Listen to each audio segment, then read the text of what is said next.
Welcome back to Orange Hat Reviews, everyone. Hope you're all having a wonderful day. So, it is mystery review time, episode 4. Now, with each of these, I am currently evolving in my way of doing them. I can either do several movies at once, or I can do one movie. And this one is one movie.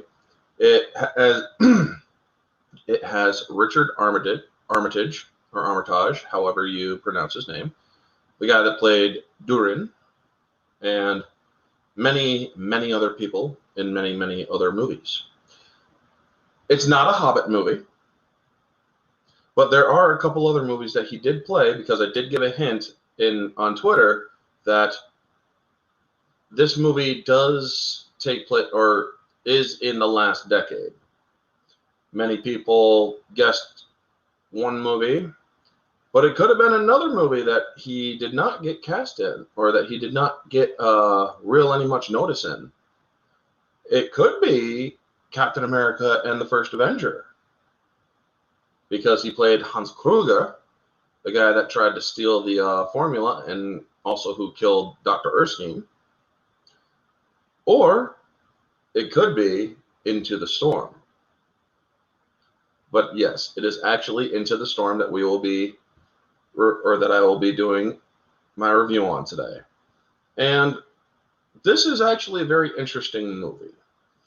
It's one of those POV films, kind of like Cloverfield, the original Cloverfield, and which I also did like, by the way. But this one had a little bit more scope to it and less sci-fi-ishness. And this one I think was a little bit more ambitious, because instead of keeping it on just the one small group, it jumped back and forth to many different small groups that I basically broke down into the Storm Chasers, the family, the Hillbillies, and the Waywards. And also the school, if you really want to break it down into a bigger group. The school is basically, the school. It's all the students at the school, and some groups split off to becomes the Waywards, because, the family has one son who is basically just sick of his dad's shit, and the dad is Richard Armitage. And he plus a couple others, I think, were the only notable actors in this movie. But when I saw Richard Armitage in this movie, I noticed he had no beard or anything like that. And I'm like, why does he look familiar? So I did a little typing, and I'm like, did Richard Armitage play in Captain America? And it turns out he did, as Hans Kruger. So yeah, this movie, I got my notes that I'm going to be reading from. It's a movie that passes between several first-person views of different characters, or Storm Chasers, students, Wayward students, and hillbillies and whatnot. Richard Armitage and his two sons are basically kind of becoming estranged because of Richard Armitage's character.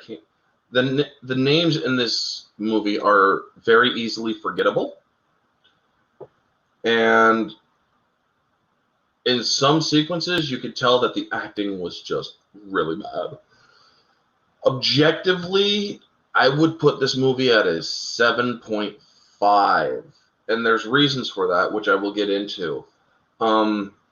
Subjectively, I'd put it at an 8.5. And moviegoer, I'd put it at a fair 9 to an 8.5, because this movie does kind of lag in certain areas. It starts off with a tornado already. I mean, it is called Into the Storm.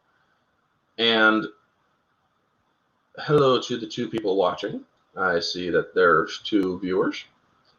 Say hello, so I know that, or unless you're lurking, which I'm guessing Mara might be lurking. But yeah, yes, Lyndon and Riot Kitty, you guys get the props for guessing. But yes, so the beginning of the movie starts with kids recording and seeing that it's at night, Lurking while shopping. That's awesome, Mara.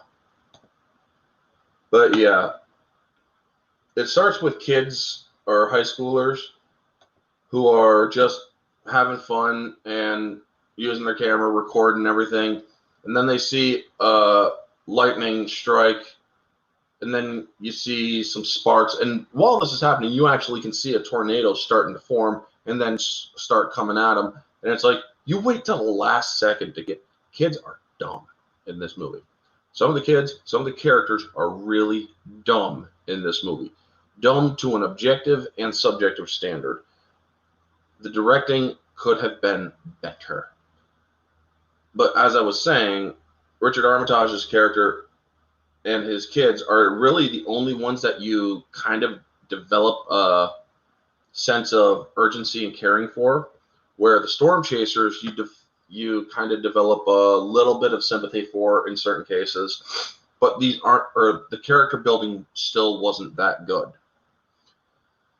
The storm chasers basically are comprised of two young guys who are the camera people and the driver, or one of them is a driver and a camera person. The other one is a strict camera person to the main storm chaser, where there's a woman who is running all the data and the equipment. How you doing, Kamen Rider? Good to see you. And it's basically between them, it's an argument of instinct and data. Instinct and data. Well, instinct tells me to go this way. Data tells me to go this way. Meet in the middle, folks. Meet in the middle. But then again, as the movie progresses, it's cut really differently between each scenes, where you see the high school life, the kids, but you were already kind of wanting to know more about the storm chasers. This movie would have been perfect if they had only had like the storm chasers, or if they only had from the kids' point or the family's point of view.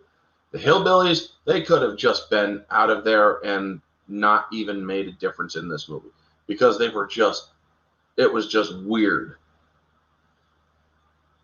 their entire involvement. How you doing, Phil? Good to see you. And yes, folks, please leave a like if you're unable to stick around, and share it out if you can. It does help the channel more than you know. I just got to 700. I'm on my way to 1,000. So yeah. But yeah, the storm chasers, oh my gosh, man. The hillbillies, they destroyed their mother's pool doing a stupid stunt.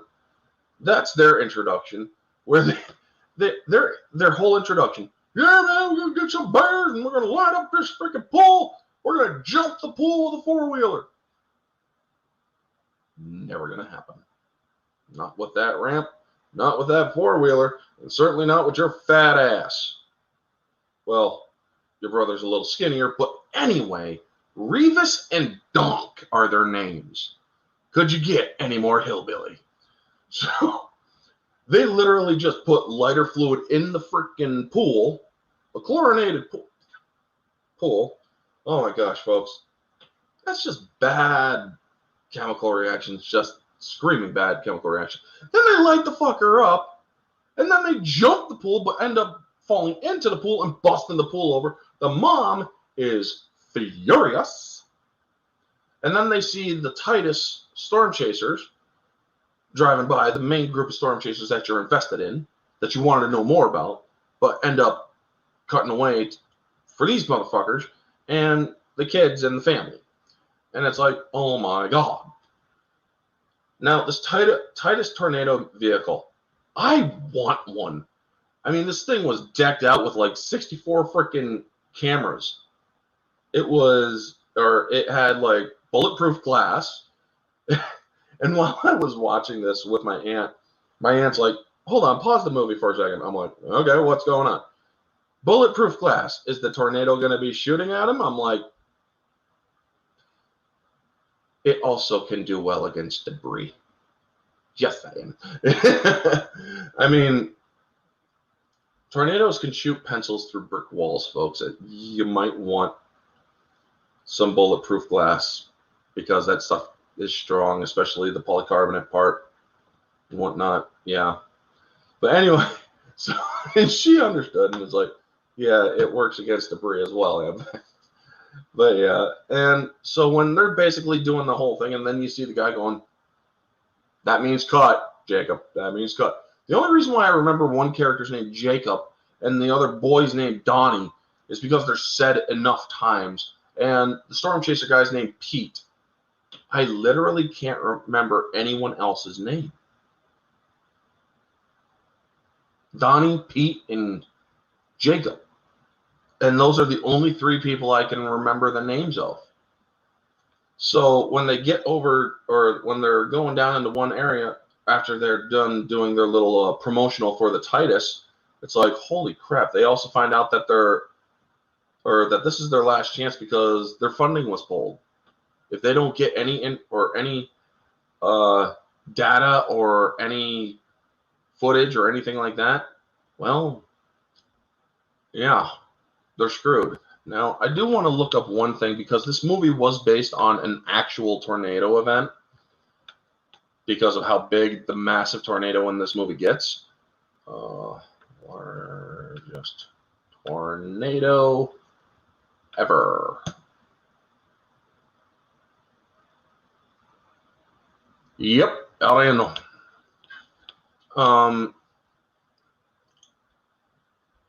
Believe me, folks, when El Reno came to town in May 31st, almost 8 years ago, we're literally going at 8 years ago. Holy crap. And at its peak, it had a 2.6 mile width.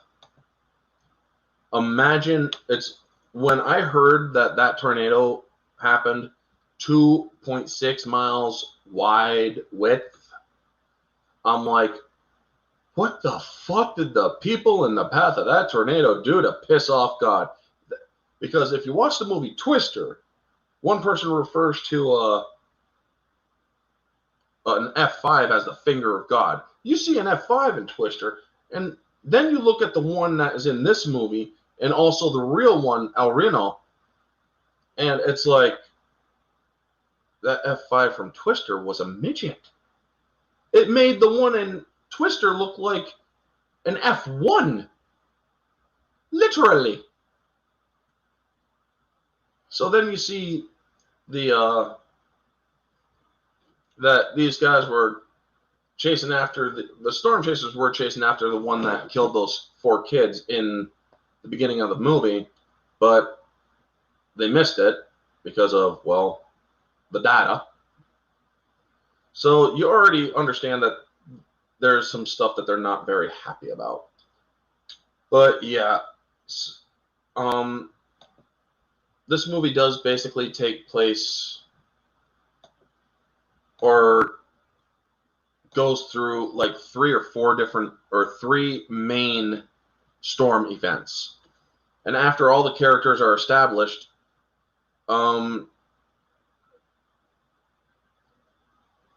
you're still getting confused over which, or because of all the cutting. The cutting was atrocious in this movie. Objective quality really does shoot to 7.5, possibly even to a 7, because it really is not, you're jumping between too many groups, and it's not smart, especially in a movie like this. You could have easily had just 2 groups of people. You could have had the family and the Storm Chasers. Instead, you have the family, the school, the Storm Chasers, the other ones, or the kid that breaks off from the family to go to a paper mill that's apparently been used for toxic dumping and shit like that. The drama between the characters is slightly boring. When the storms come, that is when the movie starts to pick up. That is when because it is a storm chasing movie, it is a storm movie. Now, when the first storm starts to hit, that is literally when things start to pick up. It's with the Storm Chasers when the first storm starts to really throw some monster-sized hail at the ground. And folks, hail like this big, literally. This big. I mean, you could fit it in your hand, kind of size hail. And these people, how you doing, Captain Trek? Good to see you. I'm reviewing Into the Storm. That's the mystery review for today. Now, just before the hail starts, they were talking about the data and how the data left them in the wrong area, and other storm chasers got there, and then the weather system was dissipating. But then the guy is basically like, you could stay here. We're going to go find this stuff on our own because your data and your equipment is shit. So then it starts just pounding hail. Yep, so man, good morning. Good to see you, Price is Right. Haven't seen that film in a long time. Yeah, it's like 2014. This movie is like 7 years old. But yeah, then and she realizes, oh my God, this system is regenerating. That's an uncommon thing with the storm system unless you have the right conditions. So finding out that the storm is regenerating, yeah, that's when the first storm footage starts with the huge hail. The CGI sky, the sky was done very well. The sky was actually done very well. The tornadoes, not so well, because when you see the first tornado is good. The CGI first tornado is very good. But the second are these small little weak ones that they have, these little spaghetti thin ones. Those were terrible, man. They showed some scenes where the kids at the school were graduating, and then you see them all walking through, not panicking because, well, a tornado is on its way, and you see these kids just zombie walking a little bit. They're like, okay. You don't see any urgency in one frame or in one scene of that cutting. And it's like, tornado coming. Get your asses in gear, Bad directing. Now, when Richard Armitage and the principal are the only well-known actors in the movie. Let me check. I know the actor by face. I can't remember the name of him. But yeah, let me get to it.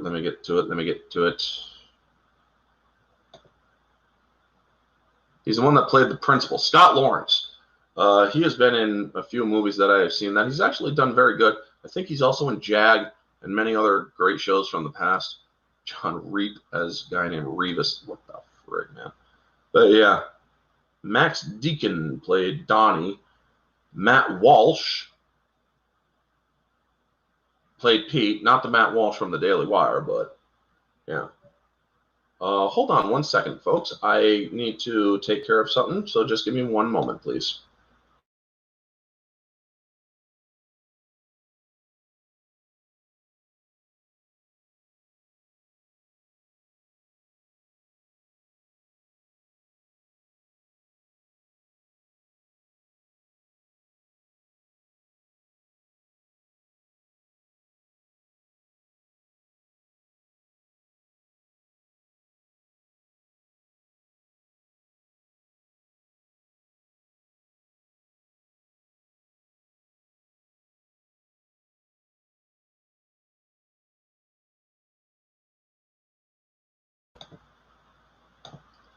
Sorry about that, folks. I had to take care of my aunt for a second. But yes.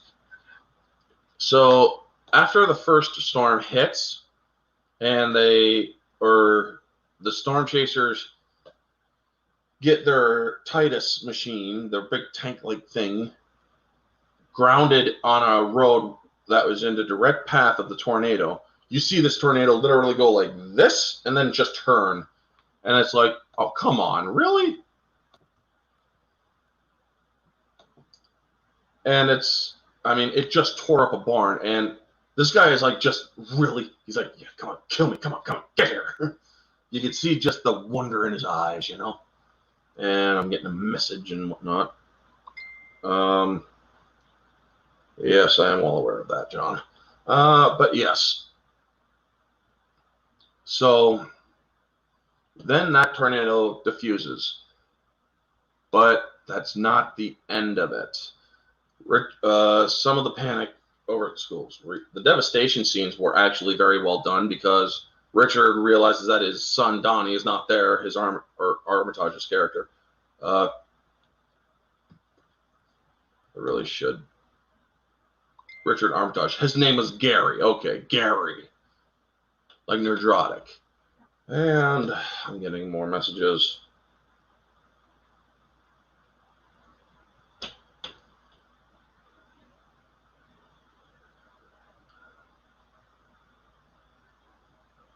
Yeah, whatever. Anyway, so anyway, sorry, I'm getting distracted by my phone because my brother is now showing me pictures of my niece getting baptized. But yeah, back to the review. Sorry, folks. Gotta get focused. So Gary and his youngest son are going and they head into a small little residential area that has been devastated by the first tornado. Their friend, or you get introductions to most of the major characters in this movie through a time capsule introduction feature that they're all filming and whatnot. And this one guy, Chester, and his dog, well, his dog was wandering around, and Chester, the guy, was in his car, which was up like this because of the tornado.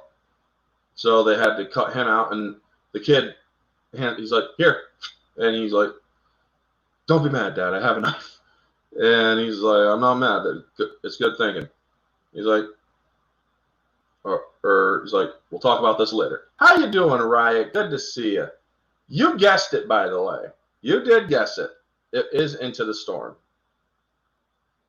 But yeah. So then they move on to go find their son because Donnie, after the tornado hit the school, was heading straight for the paper mill where Donnie is with a girl named Caitlin who needed to do a report for a college application that she had. And so they're there reporting all the stuff and whatnot. Now, you don't, like I said, you don't really feel any urgency until, or any real care for these characters until they, until they are in peril. Because the character building just wasn't that good. The acting in this movie was subpar at best. It wasn't a good movie objectively. However, subjectively, it did have its moments. Wow, I just picked randomly. Hey, you picked great. Your random pick is like, I don't know, one in some odd, however many movies he's done. But yeah, you did a good pick there, Riot. So then the second storm cell hits and at this point, this is when all the main players converge. The second cell is starting, and it's converging with another cell, which is a supercell. And the hillbillies tried getting into the action. They painted up their car the Twist That Chases. And they're getting drunk. It's like the zombie apocalypse, man. There's nobody here. Have a drink. Come on. They're in the middle of a town square area when the second storm system hits. And it's like, holy crap. This one hits real fast and then leaves just as quick. I mean, it's like just a brief hit and then gone kind of moment to establish, and it's basically used to create a dynamic of kinship with experience kinship between the two different groups, the Storm Chasers and the family. And then the third system literally picks up right after this one, where multiple tornadoes are starting to form. the Storm Chaser or the Hillbillies had their car destroyed, or their truck destroyed by the tornado that literally just swoops in, swoops out, destroys it. And they're like, oh my God, my truck, man. Well, why were you using a truck like that to chase a storm? Are you nuts? You want max capacity, or you want max weight capacity kind of vehicles for those things, you know? You don't want a 90s truck trying to or you don't want like a 90s low ground truck freaking chasing storms. That's just not realistic. So when the third system starts hitting the multiple tornadoes, like 5 different little tornadoes,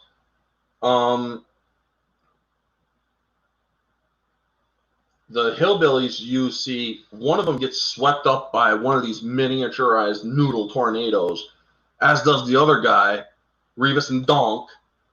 I'm like, Revis and Donk. Those are real names for 2 characters in a movie. Now, one of you guys might actually point out, well, what about Dunk from Crocodile Dundee? Dunk just fits that guy's demeanor, you know? But Donk, pure hillbilly inbred name. And you really don't care. It's like, thank God they're gone so they can stay focused on the other group. Now, you fully think they're dead. This guy got picked up by a tornado and tossed. There's no way he would have survived. Or the other one, for that matter, no matter how fat he was. But, so the family's trying to get to the paper mill. And because the miniature little tornado systems that are sweeping through everything stop them from doing it, they end up taking refuge in a church. And Jacob, the cameraman who wants to quit, now decides to man up and start doing his part, just as a fire tornado. Revis, not Grievous. But yeah. And a coughing fit. Yeah, pretty much. But yeah, the kid Jacob, who's like, this stuff is crazy, I don't want to do this anymore. And then he finally gets into it. He goes to get the camera, and that's when the tornado swoops up into an exploded gas station area and starts becoming a fire funnel. And you literally see this guy get picked up and just start cooking as he's swirling up. I'm like, okay, that just happened. He just got fried like a turkey. In the worst way possible. Yeah. Not slow. He got crisped. Thank God they didn't show the aftermath. But, oh my gosh, man. I remember that scene. The guy got baked alive. Very true, man. Or very true, Riot. He got baked alive, and it's like, that has got to be the worst death ever, because you're literally getting the air sucked out of your lungs from being at a tornado like that, and you're burning alive, so you can't really scream. It's like, ugh. So then they're in the church after the storms pass, and that's when the blame game starts getting thrown around. Pete, the storm chaser, is looking at the footage, and the woman who works with him, who's the data woman that he disagrees with, looks at Pete and sees this, and she's like, is that all you really care about right now? Do you realize what you did? Jacob's dead because of you. And then the other kid is like, no, Jacob's dead because of me. I'm the one who convinced him to come out here, so it's not his fault, and yada, yada, yada. The blame games get thrown around, and then the woman takes her blue van with the other kid and the family to go find their brother. So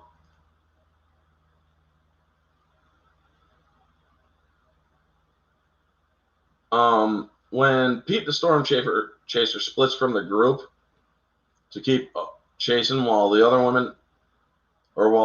woman and family go looking for Donnie at the paper mill, I'm like, real dick move, dude. I mean, do you have no humanity left? So then they're getting further down, closer to the paper mill, and that's when the Donnie and his lady friend who's at the paper mill, they get hit by the tornado. They jump down into a little dip thing in this paper mill, and they get stuck underneath it from the collapsing building.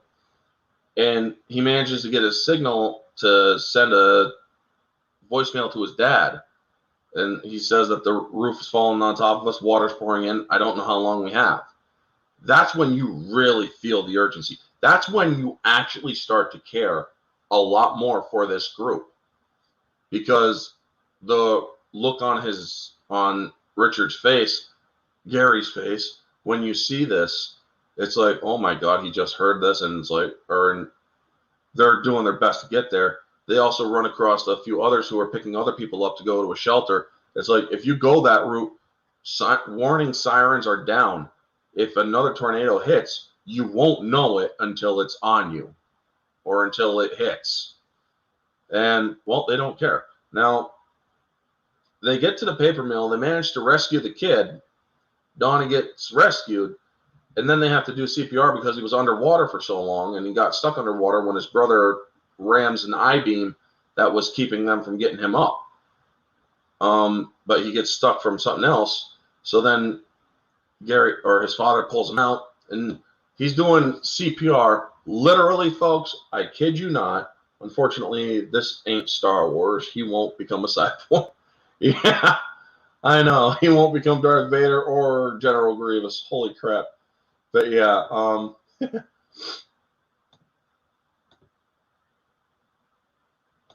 so when he starts doing the CPR, he's literally headbanging while he's doing the CPR. And I'm like, this is the worst CPR moment I have ever seen. Richard Armitage, were you listening to heavy metal when doing the CPR?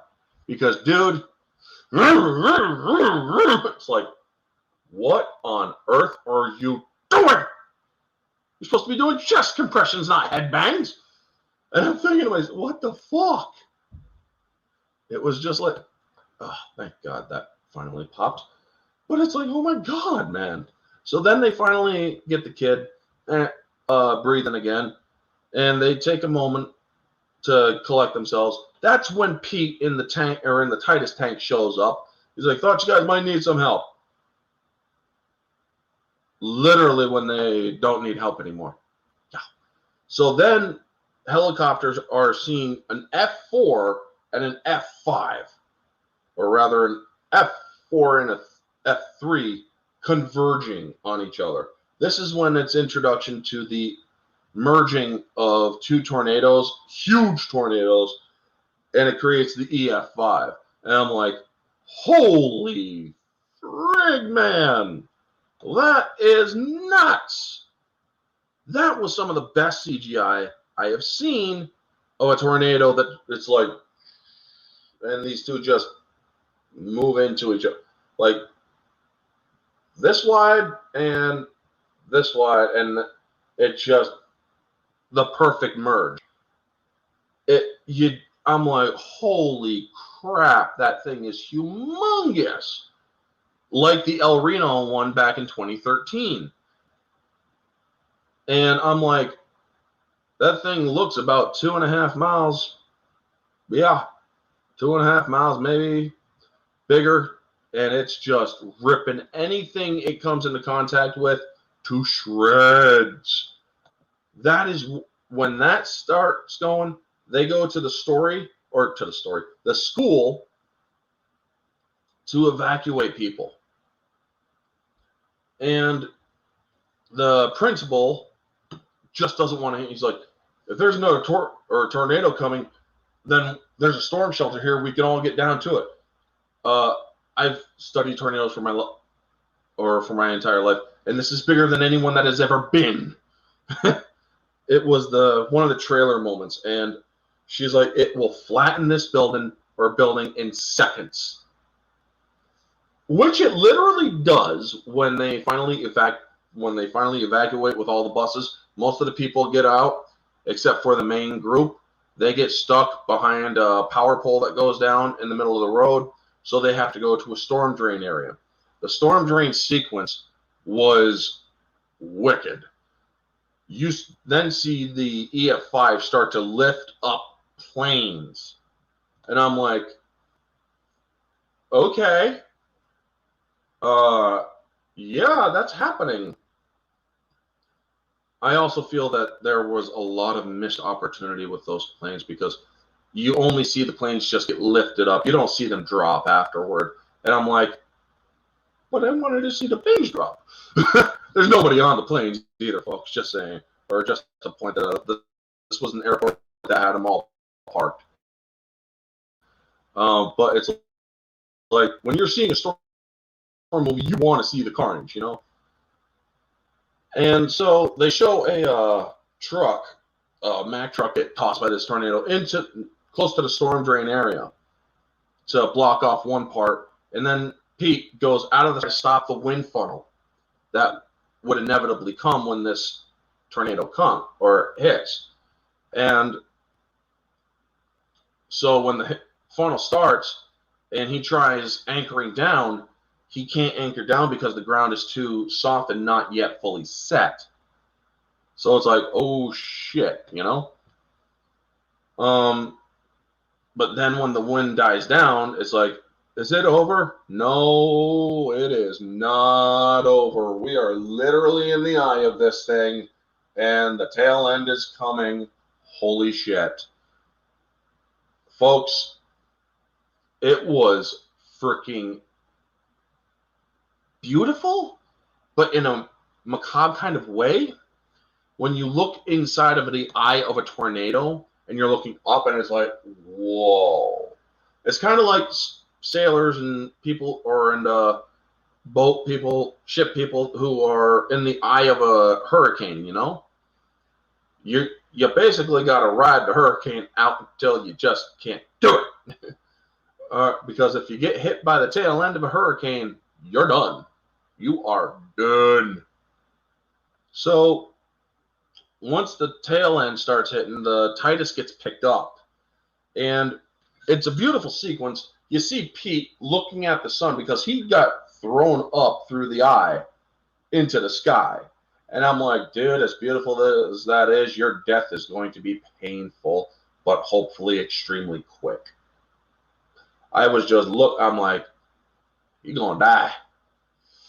And yeah, he falls real quick and he dies. And thank God they don't show it because his body would have been just eviscerated by the sheer impact. But yeah, then all these characters in the beginning of the movie who were just talking about nonsense and for the whole time capsule thing, you got the jock kid that's like, I'm going to be banging a hot chick when I'm playing for the NBA. They start doing the afterward and whatnot. And this kid literally becomes like one of the most humble kids out there. He's like, 25 years from now, screw that. I'm going to live for today. And because you never know what's going to happen. You see the family talking, and before Pete, the storm chaser, goes to the Titus, he gives all of the footage data to Gary and the girl, the woman. And it's like, this stuff can save people's lives. Make sure it gets to the right people. And so they finish filming and whatnot. And then it's the aftermath. When you see the aftermath of this storm, literally, this thing went through a forest and ripped up all the trees. This thing just flattened everything, folks. Everything is leveled down to foundation. That is how dangerous EF5 wins, and this sucker was just eating and ripping and destroying. It was beautiful. That was the most intense part of this entire movie, and I loved every second of it, but it still does not give this movie enough of a saving grace to make it a passing film objectively. Now, you also see how they kind of lose their ability to act in the final thing with Gary and his two kids, because they then just start messing around like they don't know each other. But Yeah, it's like people died around you, you almost died yourselves, and you just start breaking into laughs. That's uh yeah, not really good. But for the most part, subjectively, I did enjoy this. And then you find out the bigger shock right before this movie ends. Hey, Dad, oh my God, I thought you were dead for sure.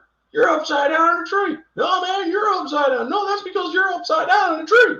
The fucking hillbillies lived. They actually lived. And I'm like, are you freaking kidding me? They actually lived. A guy got picked up by a tornado, tossed, and he lives. As did the other one. I don't know why, but somehow they defied the laws of physics and lived from getting thrown by a tornado. It's the powers of the hill. Oh my God. Yeah, put it up there, right? It's the powers of the hillbilly. Oh my God. But yeah, folks, Into the Storm is an interesting movie, to say the least. Objectively, I will put it at around a 7 to a 7.5. There are problems in this movie. The CGI, especially the CGI fire tornado, and then the other littler tornadoes that are in that same sequence, those were really bad. Those were really bad CGI. I mean, that was like storyboard CGI kind of stuff. Not good at all. And then you got the major, humongous one. That was great CGI. The CGI sky looked epic. It really did. The acting was not the best in this movie. Scott Lawrence, the guy that played the principal, he did a good job. Richard Armitage cannot do an American accent to save his life and keep it. It's just not there. G-Fan, hillbillies have a power over level over 9,000. Joking aside, good to see you, G-Fan. Joking aside, let this load. I have heard of instances of this. A 3-year-old got picked up by a tornado and was set down gently about 4 miles away, no injuries. Okay, yeah, that works. 90,000 you put. It's supposed to be over 9,000 G-Fan, but yeah. Yeah, I have heard of the rare. Those guys just were totally unnecessary for the film. They were put in for comedic effect, and it didn't need it. This is a storm chasing film. I just felt that they were not, or they were taking away from the main story. But yeah, Into the Storm, subjectively 8 to an 8.5. I really did like it. There were just some sequences that were just too much for even a subjective opinion to really give to, or to really ignore. I mean, again, the CGI tornadoes, those little noodle ones, were just bad, folks. Really bad CGI for those. But the big one, again, was huge, and that is the main saving grace of this movie's subjective score. Moviegoer, I would put it at a solid 9 to maybe an 8.5. There are parts that take you out of the story. There are parts that take you, or that lag a little bit, that you feel is unnecessary. But for the most part, it is an entertaining movie to watch. It keeps you engaged for the most part. The hillbillies have cloaked forms of 1 million. But yes, for the most part, Into the Storm is a movie that is indeed a good one to sit down, turn your brain off, enjoy. Because if you do like storm movies and twister movies, it really is an interesting take, especially after what happened in 2013 with the El Reno tornado that had a 2.6 mile radius, or width, not radius, but width, like big. So yeah, folks, that is going to be my review. Thank you so much to Riot, G-Fan. Who else did we get here? Price is Right, Captain Trek, Phil, Kamen Rider, Jay Shadow. Thank you all for tuning into this. I really did enjoy watching this movie, and I do appreciate all of your support. You stuff. Weird. I really. What's this last one? Although I do agree the marketing gave the impression of a serious storm chasing movie, the Hillbillies took away from that initial impression. Yes, they really did. And they were the weakest link to this movie, the weakest chain link, and that is why this movie got a barely above passing score. But yes, folks, that is going to be my review. Thank you so much for tuning in. If you like this video, please feel free to like, comment, subscribe, share, all that jazz. Let me know your thoughts down in the comment section below. What did you think of Into the Storm? If you're catching this on the replay, did you like it? Did you not? Yeah, let me know all your thoughts, folks. Also, stay tuned for Friday. I got my next Versus stream coming up. It is the Ultimate AVP Showdown, an alien army versus a predator army. Not immigrants versus child molesters, but xenomorphs versus the Yaksha. Anyway, folks, that's gonna be the that's gonna be the video. Thank you so much for tuning in. The Versus stream will be 9 p.m. Eastern Standard. So I'll see you all there. Anyway, folks, this has been Orange Hat Reviews. Stay home.